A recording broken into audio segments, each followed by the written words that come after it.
Season 4 of Diablo 4 is right around the corner, and it'll bring with it the biggest update we have ever gotten to the game. This will include a massive amount of new content being focused specifically on endgame content, and a massive amount of reworks and overhauls to a lot of the game's fundamental systems, including the highly requested Itemization Overhaul. So because there's so much changing in Season 4, I want to go over everything you need to know in this video. Now, this season is going to work a little bit differently in that the majority of the content and changes are going to be permanent additions to the game. This means they're going to be added to the Eternal Realms, and they're not going to go away at the end of Season 4. So it's all going to be permanent changes, all going to be new permanent content. So based off of that information, I think the best place to start is what is actually going to be specific to Season 4, meaning content we're getting with Season 4 that's going to go away at the end of the season. So Season 4 is coming with a focus around the new Iron Wolf faction, which is a new faction of mercenaries that's based around Helltides. Now, a good portion of this new faction is going to be permanent content. There's going to be new whispers in Helltides that are based around the Iron Wolves. You'll find Iron Wolf NPCs in the Helltides. The faction will have their own camp, and all of that content is actually going to be permanent to the game. So permanent to the Eternal Realms and permanent to the game going forward. So you'll see all of these Iron Wolf activities within Helltides. But there's also going to be some Season 4 specific content, mainly being a new questline focused around learning why the Iron Wolves are here and learning why they're fighting all of the demons in these Helltides. It's going to be pretty similar to previous seasons. You get a somewhat short questline that just gives you some story into the events unfolding in the season and why this new faction is here. But the main new piece of gameplay is going to be the reputation track you're getting with the Iron Wolves specific to Season 4. So just playing in Helltides, you'll start to earn Iron Wolf reputation, which will allow you to unlock a bunch of new rewards at the reputation track, similar to Season 2's reputation, where you'll just get new armor, you'll get a bunch of resources, you'll get some Season 4 specific stuff like one of the new elixirs that lets you buff up Helltides, and one of the biggest rewards being once you complete this reputation, you get a Resplendent Spark, which is the resource you need to craft Uber Uniques. You need 4 of them, and you can craft any Uber Unique you want. So it's going to be pretty important, especially once you start to get into all of the other systems coming with Season 4. And that's actually all of the new content specifically coming with Season 4 that's going to go away at the end of Season 4. So everything else I go over in this video, and including the Iron Wolves actually being in Helltides, all of that is going to be permanent to Diablo 4. Now, getting into these permanent changes, the first thing we have to go over are the itemization changes, which pretty much a full overhaul of how gearing and itemization is actually going to work. One of the biggest and most basic changes being a pretty big change to affixes that drop on gear pieces. So starting with Season 4, rare pieces of gear are going to go from dropping with 4 to 2 affixes. Legendaries are going to go from 4 to 3. So you're going to be getting less total affixes, but every affix on your gear is going to be much stronger. So let's say, for instance, before you could get an affix with up to 50 intellect, and now you're getting up to 100 intellect. So this just means that even though you're getting less affixes on dropped gear, every affix is actually going to be much stronger, much more noticeable. And on top of that, there's going to be a lot less affixes you can get on drop pieces of gear specifically. They've removed a majority of the conditional affixes that you have to do this thing and do this thing to get the actual damage boost or get some survivability increase. All of those affixes, or majority of them, are gone. Most of the affixes now are going to be much more basic, but much more easy to understand and compare. You're going to be getting intelligence or other main stat increases, damage increases, increases to health. All of the more basic affixes is what you're primarily going to be getting. One of the biggest reasons they're doing this is so the stats actually feel strong, so you actually notice them when you get them. But the biggest effect this is going to have is allow you to much more easily parse through all of the gear you're getting and not have to sit there in your inventory for 5 minutes after every time you fill up your inventory with loot. It's much easier to compare items, and you don't have to sift through thousands of items at all times. So it's just going to be much better overall. And to go along with that, we're getting the introduction of greater affixes, which can roll on a legendary or unique items. Now, greater affixes are going to be buffed up versions of normal affixes you'll be getting on pieces of gear. And these greater affixes are going to roll at 1.5 times the roll of normal affixes affixes. So let's say you got an item and that could roll up to 100 intelligence. And let's say you get an exact copy of that item, but with a greater affix. Now that intelligence roll could roll up to 150, but because it's a greater affix, it will also always roll at 150. So you're not only going to get an affix with 1.5 times the possible roll, but it's always going to be a maxed roll. So greater affixes always max roll, always 1.5 times the strength of any normal affix. And there is no limit to greater affixes that can come on dropped items. So if you get a legendary item, it could have 3 greater affix rolls on it. And if you get a unique item, it could have 4 greater affix rolls on it. So that could be a massive increase to power. And this is going to be one of the big new additions that plays into more exciting looting, which is actually a pretty big element for season 4 in a lot of these overhauls, is they want the game to be more exciting, especially around looting. And this is going to be one of the big ways to do that. There's going to be a new emblem so you know when an item has a greater affix on it, even in your inventory, so you can much more easily parse through items that have greater affixes on them. And this is just going to give you massive amounts of increased power. Now, when looking past the dropped item itself, we get into the new crafting systems we're getting with season 4, which is a pretty big element to the gearing overhaul. And one of the main philosophies for a lot of these overhauls is they want a dropped item in Diablo 4 to be the start of the journey of that item. When you get that dropped item, that shouldn't be basically the end of that item like it's been for the entirety of Diablo 4's history. Before, you'd get an item, you could roll 1 stat, but that's pretty much all you were doing to the item. Now, there's going to be new crafting systems where you can take that base item and transform it into something almost completely different. And the first of these crafting systems is the tempering system. Now, the tempering system is where a lot of the most interesting affixes are going to come from. Now, the basis of this system is that on ancestral items, you'll be able to add 2 new affixes to every single one of your items. And these affixes are going to be much more interesting and potentially much more powerful. Now, to start off the system, you'll have to unlock some new items, which are called tempering manuals. You'll be able to get this from doing any content in the game, and you'll probably also start with a handful of them right off the bat. Now, tempering manuals are a permanent unlock, so once you get one, it's permanent. You don't have to go unlock that again. Has infinite uses. And every tempering manual is going to consist of 3 to 5 affixes. And every tempering manual is going to be in one of a handful of categories. And these are going to share similar categories to legendary powers. So you have like offensive category, weapon category, utility category, etc. So every one of these manuals is going to be one of those categories, and it's going to be class specific or generic. So very similar to legendary powers and how those are split into different categories. And all of the affixes on a specific manual are going to all be somewhat similar. So maybe you get an offensive tempering manual for a necromancer. Those 3 to 5 affixes may all be focused on bone skills. So you've gotten some tempering manuals, you take it to the tempering NPC, and this will allow you to add those affixes to that piece of gear. So let's say you're taking a weapon to the NPC. That weapon will allow you to add affixes from tempering manuals that are in the weapon or offensive categories. So again, very similar to legendary aspects, different pieces of gear are only going to be able to use specific tempering manuals. So for instance, a necklace can use all categories except weapons. Weapons can only use weapon and offensive, and then a lot of your armor pieces can only use things like defensive or utility. But you've taken this weapon to the tempering NPC, you go into the weapon category and you choose between generic or class specific. You choose the tempering manual you want with a handful of affix rolls on it, and then it's going to randomly choose one of those affixes and it's going to put it on your weapon. And like we mentioned, on ancestral items, you can do 2 affixes. So then you're going to want to put a second affix on that item, but you can't put 2 affixes from the same category on one item. So if we're putting these on a weapon, we couldn't do 2 weapon category affixes. We'd have to do 1 weapon and 1 offensive. But let's say you don't get the affix you want, because remember, these tempering manuals can have 3 to 5 affixes. So on top of all of that, pretty much all gear is going to have 5 to 7 rerolls, and that's how many times you can randomly re-roll the affix to try to get the one you want, or to potentially try to get a better roll, because there's still roll ranges, but you're probably not going to want to be re-rolling, because after after you run out of rerolls on an item, you don't get more. You can partially brick items, even though it doesn't remove anything, you could still get an affix that doesn't even work with your build. And also keep in mind, adding the first 2 affixes themselves don't cost rerolls.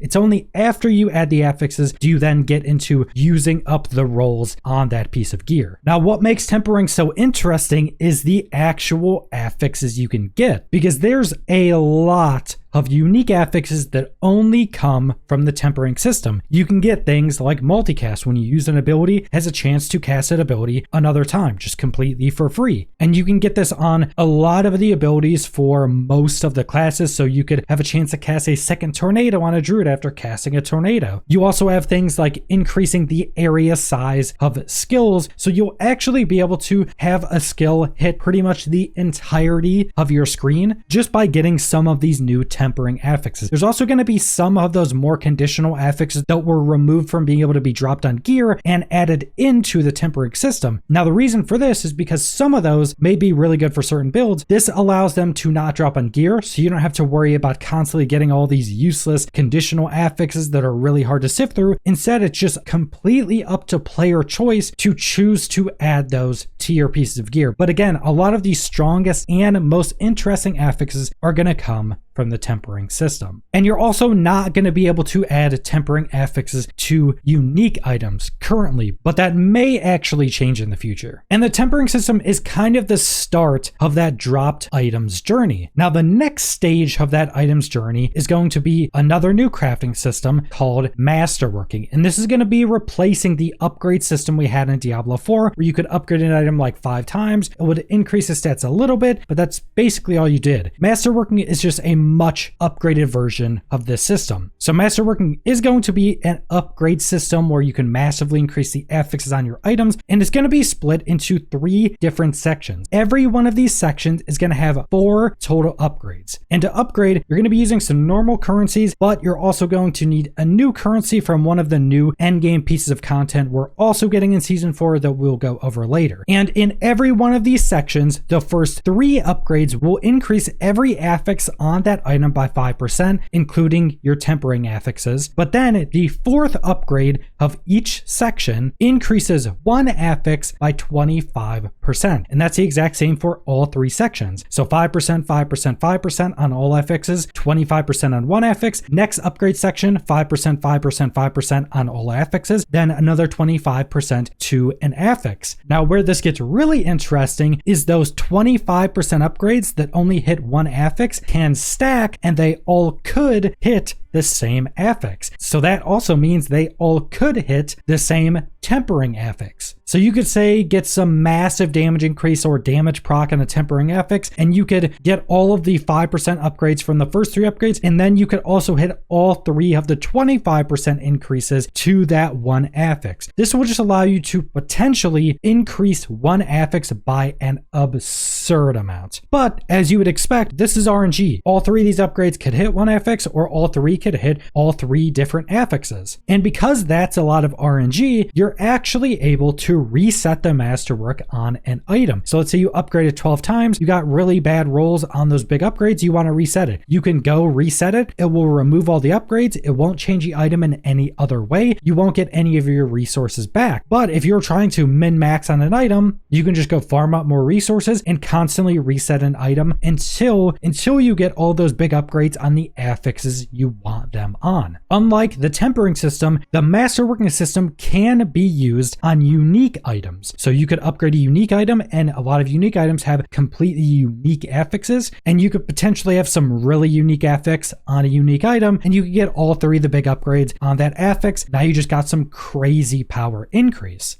And this even gets much more crazy when you add in the greater affixes we went over. You could get a dropped item with a greater affix that rolls at 1.5 times the normal stats. Then you could put it into the masterworking system, upgrade 12 times. All 3 of those big 25% boosts could go on 1 affix, that 1 greater affix roll. And now you have a single affix roll that has over 200% increased stats compared to just a normal affix roll. roll. And you could get this on some ridiculous rolls that could completely change the power of your build. And on top of all of these new crafting systems, there's still going to be the enchanting system, which just lets you re-roll one affix. So you'll be able to get a dropped item, you'll be able to re-roll one affix, you'll be able to add 2 new tempering affixes to that item, then you'll be able to upgrade that item 12 different times. And that's going to be the main journey an item takes from drop all the way to a fully crafted, fully best in slot item. And this is so much better and just feels so much better than what we had previously. Previously, you would look through thousands of items with a bunch of conditional affixes. Just to get the one good one, you would change one roll on it and then you're done. Now you get an item with much more readable stats. You go re-roll one of its affixes. You go add 2 more affixes on it that are the most interesting affixes we've ever had in the game. Then you go into the Masterworking system. You upgrade it 12 times. If you get the rolls you want, you're done. If you don't, you reset the Masterwork and go again until you get that best in slot rolled item. Now, past the gearing changes, we have all of the new content additions coming with Season 4, starting off with a pretty big overhaul to Helltides. And this is going to be one of the big main systems going into Season 4 and onward. And the developers pretty much took all of the good things from Blood Harvest from Season 2 and put them in Helltides. So now Helltides are just going to have a lot more density. There's going to be a lot more small little events and pop-ups all around the map. So maybe you'll come across a totem you kill that spawns a bunch of elites. Maybe you save a few NPCs that spawns a big group of enemies that come attack you. And one of the coolest new random events is a big hellworm will pop out of the ground and spew out dozens of enemies, including tons of packs of elites that will also just massively increase the density, give you a lot more things to kill, and generally make Helltides a bit more difficult. Now, on top of all of this increase of density and activities, we also have the new threat meter. And this is kind of like a wanted level from GTA, where as you kill enemies, you build up this threat meter. It has a couple different sections. Once the threat meter is fully filled, it will start spawning a bunch of waves of enemies on you. And these are pretty big waves, have tons of elites each time all these enemies spawn. And as you complete these waves, your threat meter will drain. Once your threat meter is fully drained, a Hellborn will spawn, which is a mini boss modeled after the player classes. So they're very similar to Bloodborne from Season 2. This will be a pretty difficult mini boss that drops a ton of loot. We'll also drop the new elixir that's specific to Season 4 that allows you to buff Helltides, and will be one of the ways to where you get the new Helltide specific currency called Baneful Hearts. Now, the main way you get Baneful Hearts is going to be from opening any of the Helltide chests using cinders, but unlike cinders, Baneful Hearts are permanent and are tied to Helltides. So cinders are the normal currency, they're reset for every new Helltide, but hearts you'll actually keep. Now, you use these hearts on the big new Helltide events, which are going to be exactly like they were in Blood Harvest for Season 2. There's going to be an area basically in the middle of Helltides where there's 3 little podiums. You need 3 Baneful Hearts to summon the new event, which is a bunch of waves of enemies, tons of elites, even some Hellborn spawns. And then at the end, the Blood Maiden boss will spawn, which is a new boss for Helltides. You kill that boss, which was actually very difficult on PTR, and you get a ton of additional loot. And because this is Helltides, an open world area, you and a bunch of random players can just group up and continually spawn a bunch of Blood Maidens to get ridiculous amounts of loot, just like you were doing in Season 2 and Season 3. And what's also pretty cool is that if you're one of the people that actually uses one of your Baneful Hearts, you will get a boost from loot from killing the Blood Maiden. So if you really enjoy that process of just grouping up random people in the open world, constantly summoning these big waves of enemies and killing bosses like you could do in Season 2 and 3, this is definitely something you're going to love doing in Helltide Reborn. But we're also getting some wholly new content coming with Season 4, starting with the Pit of the Artificers. And this is basically going to be greater rifts from Diablo 3, just a little bit upgraded. And this is going to be an endgame focused system. You actually have to complete a level 46 Nightmare Dungeon to unlock level 1 of the Pit. And it's going to be a greater rift system. There's going to be hundreds of levels of the Pit. So you go complete floor 1 of the Pit, then you unlock floor 2, floor 3, and you can keep doing that for hundreds of floors, every floor getting more difficult, getting to a pretty ridiculous point that will allow you to test your builds on very hard content. And these are going to work in the same way as greater rifts. You join a pit floor, you have 10 minutes to kill enemies to fill up the meter before the timer runs out. once you fill up the meter, a boss portal will spawn. You go into a boss room, kill the boss. If you do it within time, you'll get another level of the pit floor to go face. You'll get a bunch of loot from the boss, including one of the new currencies for other endgame content we'll go over later. And if you beat the pit boss before the timer runs out, you also get a chest that gives you the Masterworking materials for the new Masterworking crafting system. And as we went over with that system, there's actually 3 different sections. Each one of those sections takes a different material from the pit. So the first handful of levels of the pit will give you tier 1 is the upgrade material for the first section of Masterworking. Once you get to some of the more mid-level pits, probably like level 20 and above, you'll get the second tier of resources. Then later on in the pit, you'll get the third tier of resources. Now, as we went over with the Masterworking system, you can reset it. So you wouldn't want to have to go back and do lower level pits when you're already at higher level ones. So you'll easily be able to downgrade any materials from the pit into the lower tier materials. So you can constantly reset your gear and have all of those materials you need if you're running the pit. You are also going to need a new material to enter any of the levels of the pit, but in the PTR, it only costs 1 of this new material, and you got this new material for basically doing any endgame focused content in Diablo 4. So it really didn't seem like you were ever going to run out of this stuff if you were doing any content outside of the pit.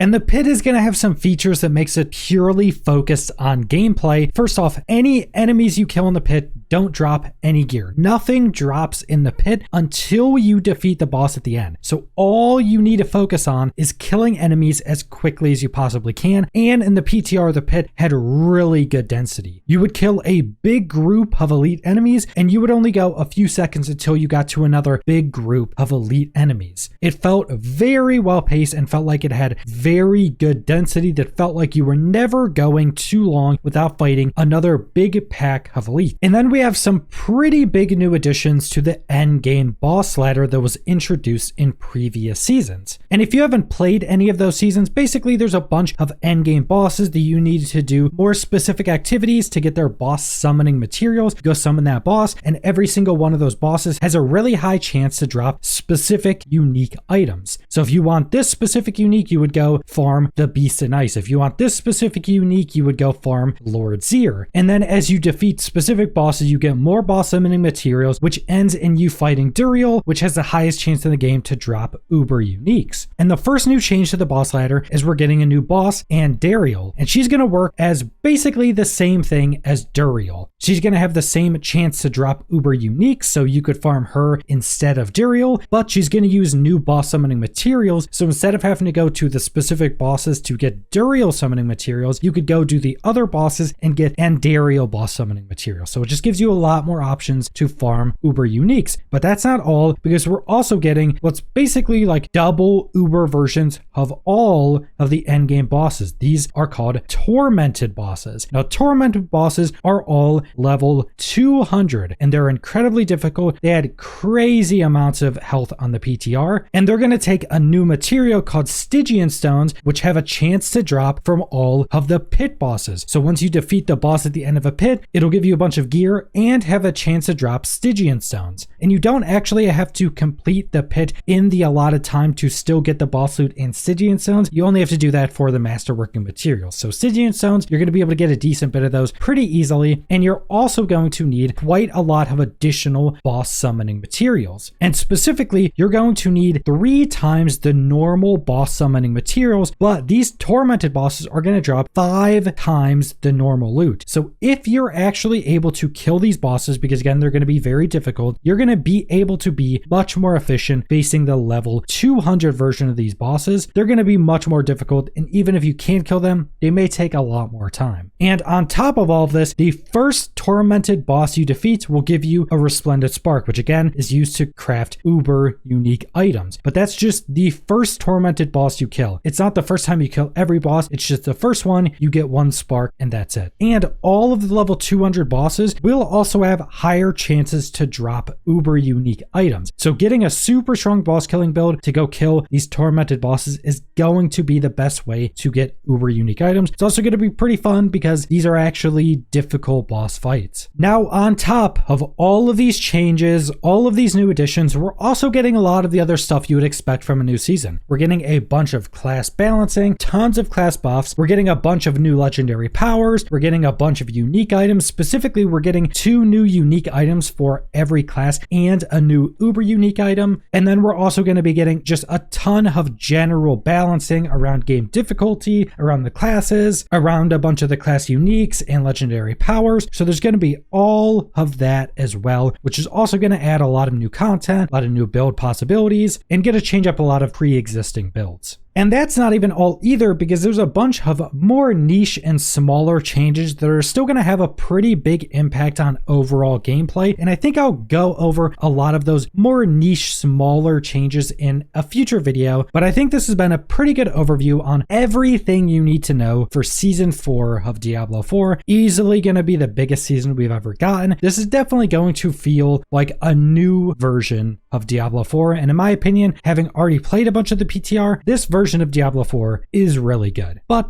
that's all I want to go over, so thanks for watching.